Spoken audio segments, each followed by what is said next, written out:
السلام علیکم ورحمۃ اللہ وبرکاتہ۔ محترم سامعین کرام، اس ویڈیو میں تاریخ کی سب سے طاقتور ترین معذرت سے متعلق بات کرنے والا ہوں، لہذا آپ ویڈیو کو مکمل دیکھیں، اور ابھی تک ہمارے چینل کو سبسکرائب نہیں کیے ہیں تو سبسکرائب کر لیجئے۔ محترم ناظرین کرام، جب حضرت ابو ذر رضی اللہ تعالی عنہ نے بلال رضی اللہ تعالی عنہ کو کہا، اے کالی کلوٹی ماں کے بیٹے، اب تو بھی میری غلطیاں نکالے گا، بلال یہ سن کر غصے اور افسوس سے بے قرار ہو کر یہ کہتے ہوئے اٹھے، خدا کی قسم میں اسے ضرور ضرور اللہ کے رسول صلی اللہ علیہ وسلم کے سامنے اٹھاؤں گا۔ یہ سن کر اللہ کے رسول صلی اللہ علیہ وسلم کے چہرے کا رنگ بدل گیا، اور آپ صلی اللہ علیہ وسلم نے ارشاد فرمایا، ابو ذر، کیا تم نے اسے ماں کی عار دلائی؟ تمہارے اندر کی جہالت اب تک نہ گئی؟ اتنا سننا تھا کہ ابو ذر رضی اللہ تعالی عنہ یہ کہتے ہوئے رونے لگے، یا رسول اللہ، میرے لیے دعائے مغفرت کر دیجئے، اور پھر روتے ہوئے مسجد سے نکلے، باہر آ کر اپنا رخسار مٹی پر رکھ دیا اور بلال سے مخاطب ہو کر کہنے لگے، بلال، جب تک تم میرے رخسار کو اپنے پاؤں سے نہ روندو گے میں اسے مٹی سے نہ اٹھاؤں گا۔ یقیناً تم معزز اور محترم ہو اور میں ذلیل و خوار ہوں۔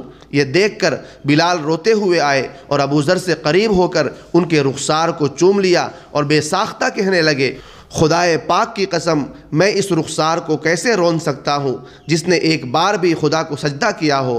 پھر دونوں کھڑے ہو کر گلے ملے اور بہت روئے۔ یہ حدیث صحیح بخاری میں ہے۔ تو محترم ناظرین کرام، آج ہم ایک دوسرے کی ہزاروں بار دل آزاری کرتے ہیں، مگر کوئی یہ نہیں کہتا کہ بھائی معاف کریں، بہن معذرت قبول کرے۔ دوستوں، یہ سچ ہے کہ ہم آئے دن لوگوں کے جذبات کو چھلنی کر دیتے ہیں، مگر ہم معذرت و معافی کے الفاظ تک زبان سے ادا نہیں کرتے، اور معاف کر دیجئے جیسا ایک عدد لفظ کہتے بھی ہمیں شرم آتی ہے۔ دوستوں، معافی مانگنا عمدہ ثقافت اور بہترین اخلاق ہے، جبکہ کئی لوگ سمجھتے ہیں کہ یہ خود کی بے عزتی ہے۔ ہم سب مسافر ہیں اور سامان سفر نہایت ہی کم ہے۔ دوستو، ہم سب دنیا و آخرت میں اللہ سے معافی اور درگزر کا سوال کرتے ہیں۔ تو محترم ناظرین کرام، اس سے متعلق آپ کیا رائے رکھتے ہیں؟ کمنٹ باکس میں اپنی رائے کا اظہار ضرور کیجیے، اور اس پیغام کو دوسروں تک ضرور پہنچائے تاکہ اللہ کسی کی زندگی کو آپ کے ذریعے بدل دے۔ اللہ تعالیٰ سے دعا ہے کہ اللہ رب العزت ہمیں خیر و عافیت والی لمبی عمر عطا فرمائے، اچانک کی موت سے حفاظت فرمائے، مرتے وقت کلمہ نصیب فرمائے، اور ہمارے ملک میں امن و امان قائم اور دائم فرمائے۔ آمین۔ السلام علیکم ورحمۃ اللہ وبرکاتہ۔